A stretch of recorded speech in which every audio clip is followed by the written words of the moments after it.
You ever heard of AI?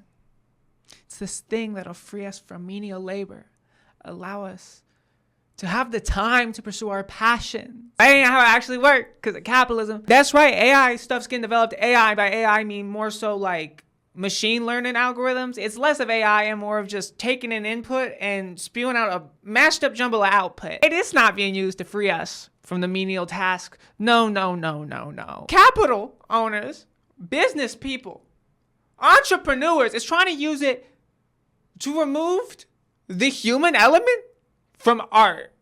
Don't that make no sense? And I'm sure there's a bunch of people watching this that, hear me say that. Hear me say, oh, it's going to be replacing this. And they go, no, but I seen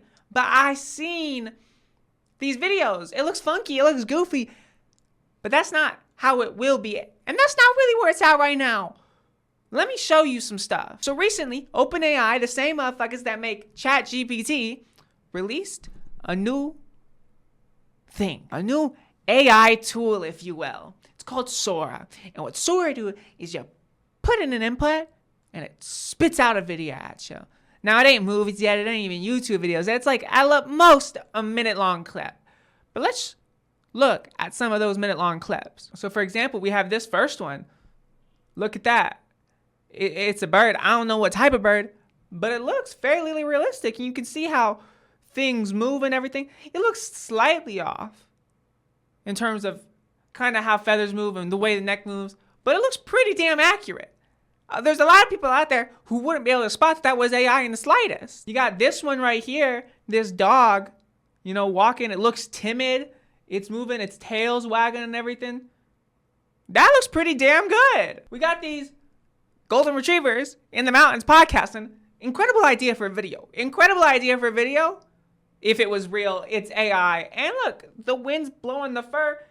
It looks pretty damn good. And obvious, not every one of these things is perfect. I mean, for every one of those, you get videos that look like this where there's just animals that spawn out of nowhere and things that just appear without really any logic or sense behind it. But as you can see from the earlier ones, it's pretty well developed. It's getting to a point where like, oh, this could actually have real world implications. Now, there's a lot of people that talk about the worry for AI and use of artists, but I don't really think we're gonna have to worry about that just because I feel like there's gonna be a strong push to not consume AI bullshit because at the end of the day, it's a mess of jumbled up stuff because we don't have artificial intelligence. All it do is it takes in prompts and based on the existing category of human-made things it already has, it spits out something, right? So it's really trying to predict what that next thing is going to be based on what it's already said beforehand. It's really just a word salad it throws out, except it looks pretty competent. And that's the reason ChatGPT can spew out wrong information, just lie about things, because it's not actually trying to create a cohesive piece. It's just trying to spit out the next word that would most likely make sense in that scenario. So it's not true artificial intelligence, but it's enough to cause threat to art. But I don't think we have to worry about that. People talk about that like that's the big worry, but I feel like unions is gonna fight against that. But I mainly just don't think people's gonna want to watch that. People get fed up with Marvel, and that's as damn near close as you can get to AI bullshit made by human hands. You know what I mean? People stop watching it as much. But that's not really what my fear is for technology like that. Because when you have a tool like Sora that can create photorealistic video, just think about the illegal deepfakes. Putting people and deepfaking them into sexual, explicit things, creating revenge porn when they're out of nothing with anyone's face as long as you have it. That's the type of stuff we're talking about here. That's what this technology will be used for. Think of, oh my God, the actual good benefits of something like this. Oh, you can make up a mock something in a couple seconds. But no, largely what this is going to be used for, because it ain't going to be used much in like the entertainment industry, at least in this capacity, because no one wants to watch that. But I think the real application here, unfortunately, is nefarious things. You don't see nobody talking about this. You don't see the Congress people. You don't see them talk about it. You don't see the business leaders. You don't see no one talking about this stuff. But no, with tools like this, you can make explicit material of anyone you want to. That's horrifying. Deepfake stuff is already horrifying. Putting someone's face onto someone else's.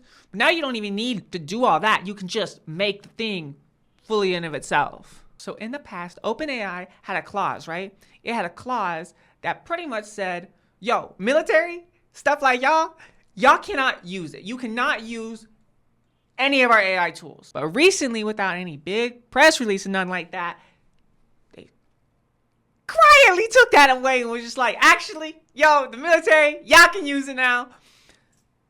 And that should be terrifying for a multitude of reasons. Because, I mean, just look at the United States, for example. I'd say there's a fair bit of corruption in this country.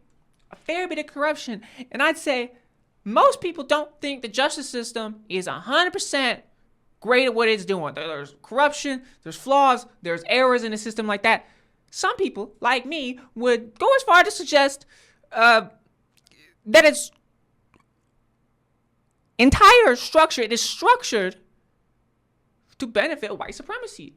So imagine if, an institution like that with corrupt police forces and police forces working as they intended, because they ain't intended to protect us, they protected to protect capital. Imagine what happens when they have these tools. Or someone wants to sue someone for something or take someone to crime and they can forge evidence pretty easily. Stuff like that. Or think about, I don't know, a country in the Middle East that wasn't there before 1948. I ain't gonna say its name. I don't want to get flagged. But let's say, a country that's out there doing a genocide. Let's say they want to falsify evidence like they've done historically in the past over and over and over for almost a century, because they've done it the entire time they've been a so-called country. Imagine if they use things like this to justify genocide. Imagine if the U.S. military used something like this to justify more occupation, invasion. I mean, we're talking about the country, the U.S. the United States of America, that overthrew democratically elected leaders in Latin America for fruit companies. I was talking Dole and Chiquita. Obviously, they went by different names back in the day, but those two companies, that's right, the U.S. government overthrew democratically elected leaders in Latin America through entire coups of governments just for fruit companies. Now, imagine what entity that would do something like that for some goddamn fruit would do with something like this. That's the true application of things like Sora. It's not, oh my God, will it be used in entertainment for this or that, or it could be used to make a mock-up rendering of, I don't know, some architectural building or something like that. No. In reality, what it's going to be mainly used for, its main, huge, most impactful application will be nefarious. It'll be revenge porn. It'll be deepfake type shit. It'll be used for military conquest. It'll be used for oppression, for control by the state of the oppressed. That's what the application of stuff like this will be. And of course, ain't no regulations, because there won't be. Because our Congress people is bought out by corporations, is bought out by Lockheed Martin, all them, a military industrial complex. And that's what we really have to look out for when it comes to stuff like this. I mean, yes, the threat to art is real. That is, there is a threat there. I was not saying just dismiss that. We should definitely still fight against that. But we should also put a lot of our attention towards these types of applications. And maybe we don't develop shit like this because, I know there'll be some stupid, ignorant moron in the comment section being like, if they put restrictions in place, you don't think people can reverse engineer a program? You don't think that's possible? Yeah. This is bad news bears. Bad news bears. No ifs, ands, or buts about it. World's probably going to change in a darker direction. Anyways, on that note, I don't know. Maybe like call your representatives. Maybe we should like protest over this. I don't know. Anyways, you probably should give me money on Patreon because I like being able to get groceries. That's right. If you give me $2 on Patreon, I might buy a can of tomatoes with that and make butter chicken one day or chana masala. Like there's so many things I could do with that $1. I could feed myself a million lifetimes over with that $1. I don't know. I feel like I was trying to guilt you right now. It was mainly a joke and then I took it way too far. Anyways, like, subscribe, comment down below your thoughts and opinions on this. Have a great day with this information. Bye.